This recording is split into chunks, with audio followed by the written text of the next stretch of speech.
The Hale estate rose like a monument to excess, its marble pillars gleaming in the early morning sun.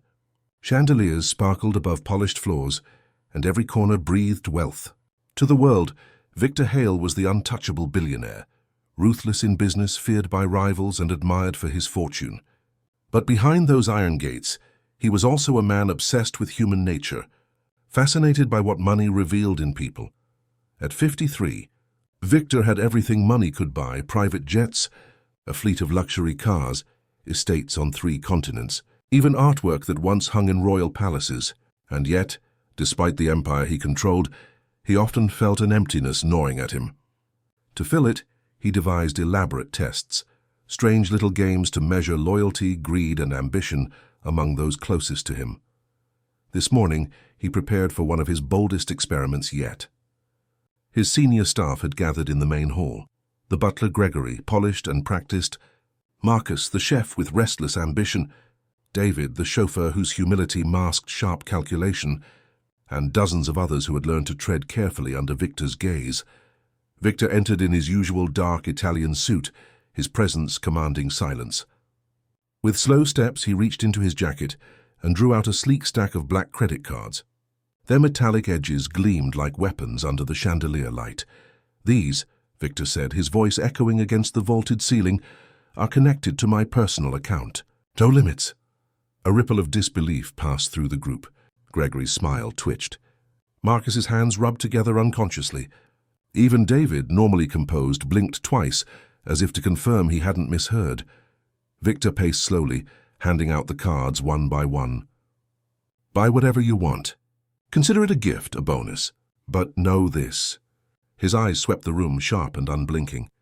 "I'll know who you truly are by the choices you make." The words hung heavy in the air. A silence thick enough to cut followed. Is this some kind of test?" whispered Susan, one of the housekeepers.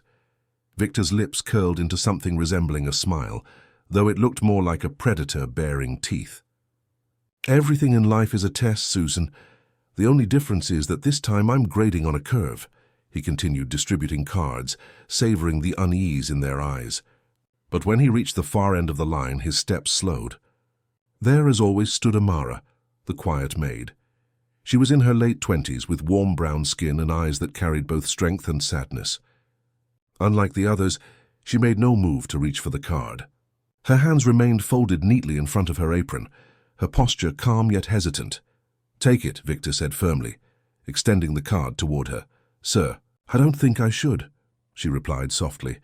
"I insist," he said, his tone making it clear this was no request. Her fingers trembled slightly as she accepted the card, as though it burned her skin. She nodded politely but tucked it away quickly, almost unwilling to look at it. Victor studied her longer than the rest. Something about her hesitation didn't read like fear or calculation. It was discomfort, genuine discomfort at the offer itself. It intrigued him. He turned back to the group. "No limits. Show me your heart." The moment Victor left the hall, whispers erupted like wildfire. "This has to be a trap," Gregory muttered, his voice low but sharp. "He'll fire anyone who spends too much. Mark my words." "Or not enough," Marcus countered with a smirk. "You know how he is with his games," David chuckled dryly. "The trick is balance. Not too greedy, not too cautious, just enough to look grateful." Amara said nothing. The card in her pocket felt impossibly heavy. While the others pulled out their phones and browsed luxury websites, she quietly returned to folding linens. Gregory sneered. "She'll probably buy soap. Maybe some discount cleaning supplies." Laughter followed, but Amara lowered her gaze, letting silence shield her. From his private study upstairs, Victor watched it all unfold. His computer tracked every purchase in real time. Gregory ordering a Rolex, Marcus eyeing knives worth more than a car, David booking a first-class ticket to Monaco. Their choices betrayed them exactly as he expected, but Amara's card remained untouched. "She hasn't spent a single penny," Victor murmured. Jonathan, his aide, glanced at the tablet. "Perhaps she's planning something bigger, sir." "Waiting for the right moment," Victor shook his head. "No, look at her record. 8 months here. No complaints, no requests for promotion. She does her work, disappears quietly. She's either the smartest of them all." He trailed off. "Or what, sir?" Victor didn't answer. His eyes stayed fixed on her empty record. "She'll be the one to watch." That night, in the tiny servants' quarters, Amara sat on her narrow bed. The black card lay on her nightstand, glinting under the moonlight like a cursed relic. She picked it up, turning it in her hands. It was heavy, metal instead of plastic, promising a world she'd never known. With one swipe she could solve everything: her mother's medical bills, her brother's tuition, the overdue rent, but it wasn't hers. She hadn't earned it. And taking it, even when offered, felt like crossing a line she wasn't willing to cross. In the distance, laughter echoed through the servants' halls. Gregory showing off his Rolex, Marcus bragging about his knives, David boasting about Monaco. Amara placed the card back on the nightstand and lay down. Sleep did not come easily. At 4:30 a.m. her alarm buzzed. She silenced it quickly, careful not to wake the others. Dressing in her simple uniform, she pinned her hair back and began her duties. The marble floors had to be polished before Victor's morning walk. The silver checked, the halls dusted. Perfection was the minimum standard here, but as she worked in silence, her thoughts lingered on the folded letter in her pocket, a final notice from her landlord. Rent due, no more extensions, and on the text from her brother, registration deadline tomorrow. I can defer if you need me to. No, she whispered to herself, clutching the duster tighter. Jerome couldn't drop out now. He was so close to finishing his engineering degree. She would find a way. Somehow. As the grandfather clock chimed 6, Gregory appeared in the doorway. His polished shoes clicked against the marble. "Just doing your job, are you?" he said, his tone dripping mockery. "Yes, Mr. Gregory," Amara replied quietly. He smirked. "We all saw how you hesitated with the card. What's wrong? Afraid to show your true colors?" "I just need time to think," she murmured, dusting the mantelpiece. Gregory leaned closer. "Think carefully, girl. In this house, those who don't play the game get played." His footsteps echoed away, leaving her hands trembling slightly, but Amara steadied herself. She had bigger problems than his taunts. Problems no amount of luxury shopping could solve. As the sun climbed higher over the estate, Victor Hale watched again from his study, eyes narrowed on the maid who held a card worth millions, and refused to use it. The Hale estate thrummed with subtle tension in the days that followed the billionaire's unusual gift. Everywhere Amara turned, there were whispers, laughter, and the gleam of extravagant purchases. Staff members paraded their new treasures, like trophies, competing silently for Victor's unseen approval. Gregory flashed his Rolex in the servants' quarters, rolling his sleeve just enough to catch the light. "Nothing says loyalty like quality craftsmanship," he boasted. Marcus unwrapped his diamond-studded knives with reverence, insisting they were for the estate's benefit. David dropped hints about his Monaco trip, sprinkling French phrases into casual conversation, his false modesty barely masking pride. Amara, however, remained an island of stillness amid the noise. Her card stayed untouched in her drawer, its edges glinting like a silent dare. When asked what she'd purchased, she offered soft excuses. "I haven't decided yet," the others snickered. "She'll buy groceries," Marcus joked one afternoon. "Or maybe soap," Gregory added with a laugh. The room erupted, but Amara only lowered her head and folded another set of linens. In truth, every night she lay awake staring at the card, her mind torn in 1,000 directions. One swipe could erase her family's suffering. Her mother's medical bills loomed like storm clouds. Jerome's tuition deadline pressed closer with each hour. And the landlord's final notice gnawed at her peace of mind. But each time she imagined sliding that card across a counter, she froze. It wasn't hers. It was bait. A trap wrapped in luxury. Accepting it felt like selling a piece of herself she couldn't afford to lose. Meanwhile, Victor Hale grew restless. From his study, he watched transactions appear in neat columns across his screen: watches, trips, knives, designer clothes. Each purchase was predictable, confirming his long-standing belief: wealth corrupts. Given freedom, people reveal their greed, and yet Amara's column remained blank. "Still nothing?" Victor asked one evening, swirling a glass of scotch. Jonathan, his aide, scanned the tablet. "Not a penny, sir. Perhaps she's being cautious. Waiting for others to make the first move." Victor shook his head. "No, she isn't like them. She doesn't even consider the game. Jonathan hesitated. Then why give her the card? Victor's eyes narrowed. Because sometimes the only way to test purity is to tempt it. He leaned back in his chair, watching her through the window as she polished silver in the dining room. There was something unsettling about her refusal. It wasn't defiance. It wasn't naivety. It was conviction. And conviction, Victor knew, was rare. The next morning, Amara hurried through her duties with quiet efficiency. She scrubbed, polished, and straightened every detail before dawn, just as she always did. But beneath her calm, her chest carried a storm. Her phone buzzed with a text from Jerome. Tuition due today. Don't worry if it's not possible. I'll figure something out. Her throat tightened. Jerome had always been the dreamer, the boy who built radios out of scraps, who fixed neighbors' appliances for free, who believed education could lift them all out of poverty.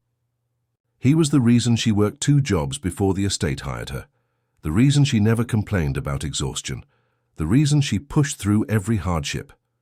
Her hands shook as she typed back, "Don't defer. Focus on your studies. I'll handle it." But how? During her lunch break, Amara slipped into the tiny servant's kitchen and made her daily call home. "Amara, baby," her mother answered on the 3rd ring, her voice weak but warm. "You don't need to call every day." "I want to, Mama," Amara said softly. "How are you feeling?" "Oh, you know, some good days, some bad. Today's a good one." Amara could hear the lie in her tone. She swallowed hard. "Are you taking your medications?" "When I can. That new prescription, insurance won't cover it." "But don't worry, the other ones help enough." Amara pressed her forehead to her hand. "Another bill, another impossible wait." "I'll figure something out," she whispered. "I always do." "You work too hard, baby. When's the last time you did something nice for yourself?" Amara smiled through her tears. "I'm fine, Mama. You just focus on getting better." After hanging up, she sat in silence, the card heavy in her pocket. It could fix everything. With one swipe, her mother could breathe easier, Jerome could stay in school, and the landlord would stop threatening eviction. But the voice inside her refused. "It's not yours, not like this." That afternoon, a small knock interrupted her cleaning. It was Lucy, the groundskeeper's 8-year-old daughter, clutching a math textbook. "Miss Amara, can you help me with my fractions?" the girl asked shyly. Amara's face softened. "Of course, sweetheart, come sit." She knelt beside Lucy, drawing diagrams and patiently explaining each step until the girl's eyes lit with understanding. "See? It's like sharing a pie with friends," Lucy giggled. "How you make it sound easy." As Amara celebrated the child's progress with genuine joy, she didn't notice Victor standing in the shadows of his study window, watching. "Cancel my meeting," he said abruptly to Jonathan, who had appeared with a folder. "Sir? I said cancel it." Jonathan blinked but obeyed. In all his years serving Victor Hale, he had never seen him so transfixed by something so ordinary. That night, when the mansion grew quiet, Amara returned to her small room. She sat on the edge of her bed, the black card resting in her hand. Outside, laughter drifted from the quarters of those who had already indulged in their spoils. Her chest tightened with longing. She imagined her mother smiling again, Jerome walking across the graduation stage, their family safe and whole. Tears blurred her vision. Still, she slid the card back into the drawer, locking it away as though it were poison. Victor Hale, sipping scotch in his study, refreshed the transaction log one last time. All the other names glowed with numbers, symbols of greed and hunger. But hers remained blank. "She refused millions," he murmured, almost to himself. "Why?" The mansion sparkled brighter than usual that week. A shipment of new furniture arrived, courtesy of Gregory's investment in the estate's prestige. Marcus paraded his Japanese knives, chopping herbs with theatrical precision for every meal. David returned from Monaco, boasting of champagne, yachts, and parties that blurred into each other. Victor Hale said nothing. He watched. He listened. His lips curled into a faint smirk as the staff bared their greed, confirming his every suspicion. But Amara, still nothing. Her name on the transaction ledger remained stubbornly blank. Every day he refreshed the screen. Every day his curiosity grew heavier. One evening, Victor summoned Amara to the library. The vast room smelled of leather and old money. Firelight flickered against towering shelves, casting shadows across his sharp features. "You've had the card for a week," Victor began, his voice low, deliberate. "And yet—" "Nothing." Amara clutched her apron, her gaze lowered. "Yes, sir. Why?" His question cut the silence. "Do you not understand what it is?" "I do, sir." "Then why let it sit unused while everyone else improves their lives?" He leaned forward, studying her as though she were a riddle. Amara took a breath. "Because it isn't mine." Victor tilted his head, amused. "Everything in this house is mine. By that logic, nothing you touch is yours. The food you eat, the bed you sleep on, the paycheck I sign, and yet you don't reject those." Her eyes flickered up just for a moment, then dropped again. "Those are earned." "The card isn't." The answer startled him. For the first time in years, Victor Hale didn't have a reply ready. Later that night, Jonathan approached him in the study. "She's either very clever, sir, or very foolish." Victor sipped his scotch. "Neither." "She's dangerous." Jonathan frowned. "Dangerous?" "Anyone who cannot be bought unsettles the balance of power," Victor said flatly. "The others are predictable, but her, she refuses the game. That makes her unpredictable." He swirled his drink, his reflection fractured in the glass. "And unpredictability cannot be ignored." Meanwhile, Amara's struggles grew heavier. Her mother's health was slipping faster than she admitted. Jerome's tuition extension had expired. The landlord posted another notice, "Final warning." Each letter in bold red ink stabbed at her like a blade. She sat at her tiny desk that night. Bills spread around her like storm clouds. Her hands trembled as she opened the drawer and stared at the black card. One swipe. Just one. It would erase every problem. She reached for it, fingers brushing the plastic edge. Her breath caught. Her heart pounded. Then she saw Lucy's smile in her mind, bright and innocent. She heard her mother's voice telling her she was the strong one. She remembered Jerome's words, "Don't worry if it's not possible." "So I'll figure something out." Amara's hand dropped away. Tears streamed down her cheeks as she whispered into the silence, "I can't, not like this." The next morning, Victor orchestrated another layer of his test. "Tonight," he announced at dinner, "we celebrate." The staff exchanged eager glances. The dining hall glittered with crystal chandeliers and silver platters. Laughter filled the air as the servants, emboldened by their purchases, sat at the grand table for the first time. Victor raised a glass of wine. "To loyalty, to prosperity, to knowing where one stands," the toast was met with cheers. Only Amara sipped quietly, her gaze fixed on the tablecloth. Then Victor's voice cut through the noise. "Amara, tell me, what did you purchase with your card?" All eyes turned to her. Forks froze midair. Amara's cheeks burned. "Nothing, sir." Gasps rippled around the room. Gregory smirked. "Still pretending to be above us?" Marcus laughed. "Or maybe she lost the card." David leaned in with mock concern. "You know it expires if you don't use it, right?" Victor silenced them with a glare. His attention never wavered from Amara. "Nothing?" She shook her head. "Nothing, sir." "Why?" Her voice trembled, but she forced the words out. "Because loyalty isn't something you can buy with money." The hall fell silent. Even the fire seemed to pause its crackle. Victor's glass hovered in his hand. For the briefest second, his mask slipped. A flicker of something raw, something almost human, crossed his features. But then it was gone, replaced by the sharp, cold smirk everyone knew. "Very well," he said, his tone unreadable. "We shall see if you can hold to that conviction." Later that night, Amara returned to her quarters, her heart pounding from the confrontation. She sat on her bed, exhaustion pulling at her bones, when a soft knock sounded. Lucy peeked in, clutching a handmade drawing. "Miss Amara, I made this for you." Amara's face softened. She unfolded the paper. It was a picture of Amara standing tall with the sun shining behind her. "You're my hero," Lucy whispered. Amara broke. She pulled the child into her arms, sobbing silently into her hair. Behind closed doors, Victor watched again from his study window. His glass remained untouched. His jaw clenched as he muttered to himself, "She refuses millions, and still finds a way to give." For the first time in years, Victor Hale felt something stir in the hollow part of his chest, something he thought wealth had buried long ago. The mansion no longer felt like home to Amara. Every corridor seemed to whisper about her refusal. Every laugh from her fellow staff felt heavier, sharper. Gregory made a habit of jingling his Rolex near her whenever she passed. "Still saving up for soap?" he teased. Marcus invited her to admire his knives. "Real loyalty deserves real steel," he said with a wink. David smirked as he scrolled through photos from Monaco, his phone angled just enough for her to see. Amara kept her head down, but inside her chest, the weight of her family's needs grew unbearable. Her mother's health was worsening. Jerome had emailed, ashamed, telling her he'd deferred his semester until tuition could be paid. The landlord's threats turned to promises. Eviction was days away, and still, she had not touched the card. Victor Hale noticed everything. From his study, he saw the exhaustion in her posture, the sleepless circles beneath her eyes, the tension in her hands as she polished silver. She was crumbling. Yet the ledger still showed 0 transactions. He had tried subtle temptation.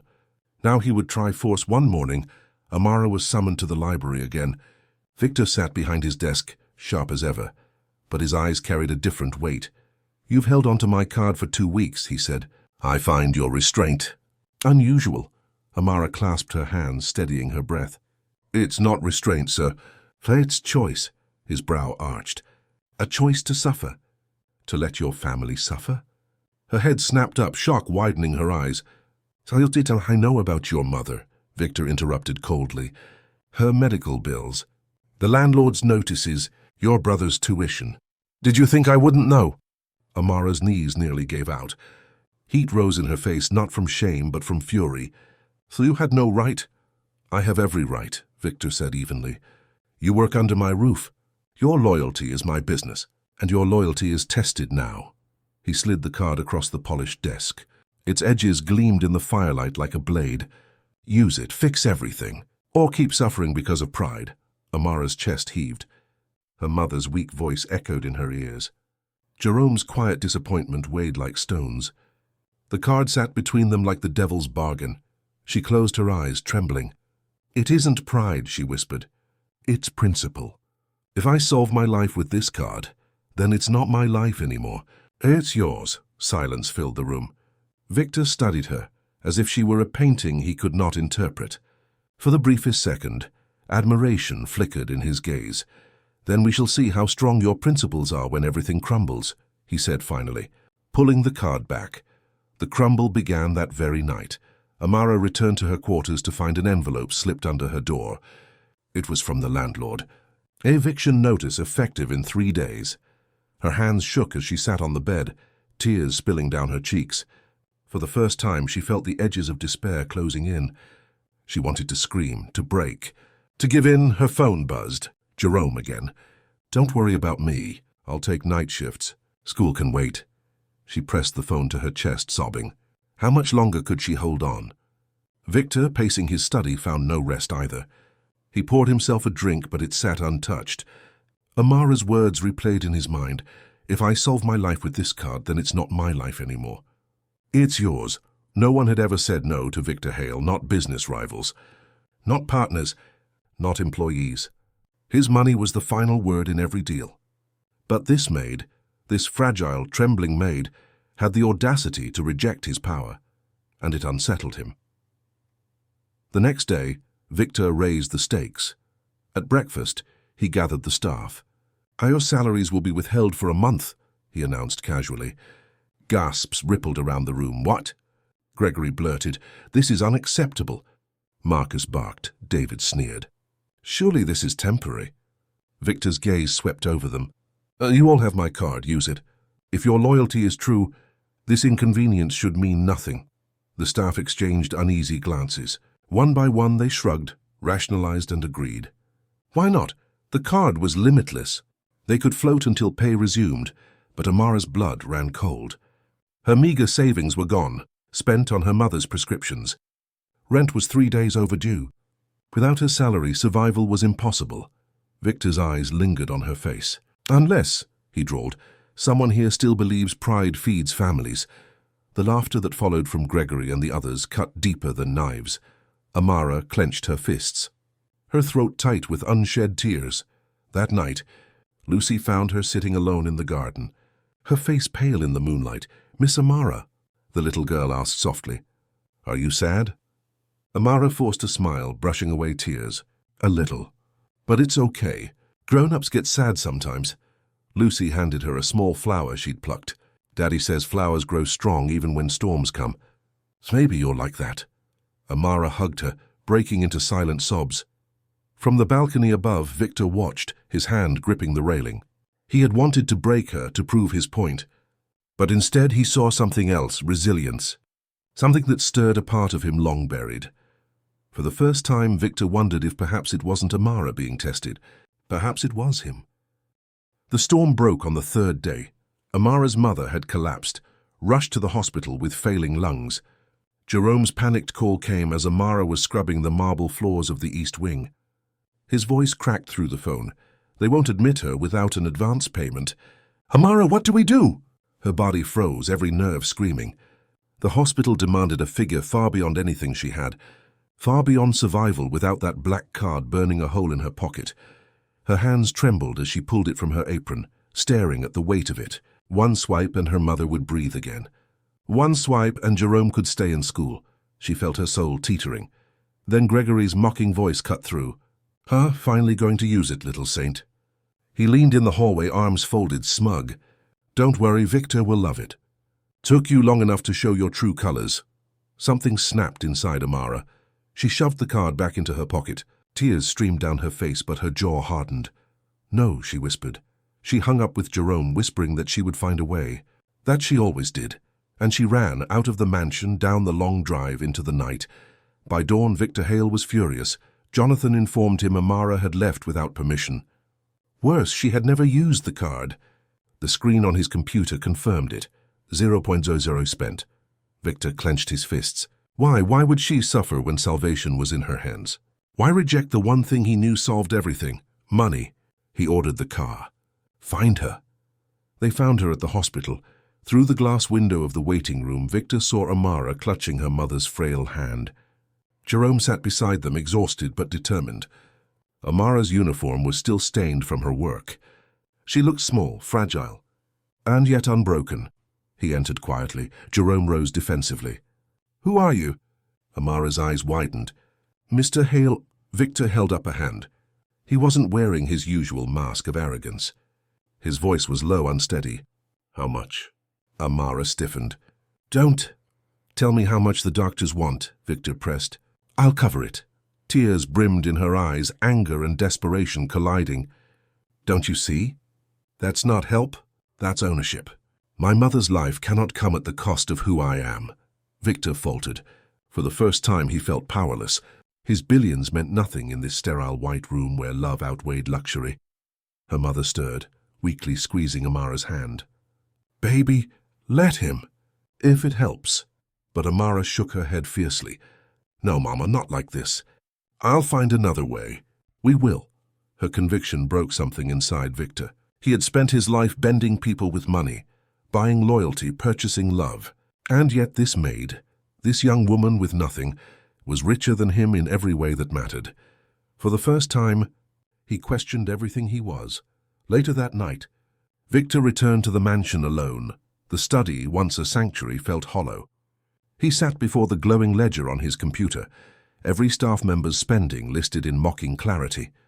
Rolex, knives, vacations, greed everywhere. Except one line, Amara, $0. He stared until his vision blurred. Then, with trembling hands, he closed the ledger. Days later, Amara returned to collect her things. The hospital had allowed her mother's admission after she and Jerome scrambled every favor, every friend, every ounce of credit they could muster. It wasn't enough, but it bought time. She entered the mansion quietly, ready to slip away without confrontation. But Victor was waiting in the foyer. He looked different. No tailored arrogance, no predator's smile. Just a tired man in a suit that suddenly seemed too big for him. You're leaving, he said softly. Yes, sir. She kept her eyes down. He held out an envelope. This is yours. Not from my card. From me. No strings. Consider it. Overdue wages. Amara hesitated, her pride warring with her desperation. Slowly she accepted, but she didn't bow, didn't thank him like the others would. She simply said, My family will survive. That's enough, Victor nodded, throat tight. For once he had no clever words. She walked out of the mansion without looking back. Weeks later, Victor stood in the garden where Lucy once handed Amara a flower. The house was quieter now, emptier despite the staff buzzing about with their toys and trinkets. Jonathan approached. "Sir, about the accounts—" "Close them," Victor interrupted. Jonathan blinked. "Close what, sir?" "The cards. All of them." "And the experiment?" Jonathan hesitated, then nodded. Victor stared at the horizon, the memory of Amara's tear-streaked but unbroken face burning in his mind. For the first time in his life, Victor Hale realized the truth. He was the poorest man in his own house, and the maid who refused millions had left him with something money could never buy. The ache of knowing what real wealth truly meant. Amara, walking down a quiet street at dawn, envelope in her hand, Jerome beside her, her mother waiting at home. The sun rises slowly, golden light chasing away the shadows. Meanwhile, Victor stands at his window, watching the world outside his mansion, and for the first time, feels the hollow ache of a man who finally understands, but far too late. The end.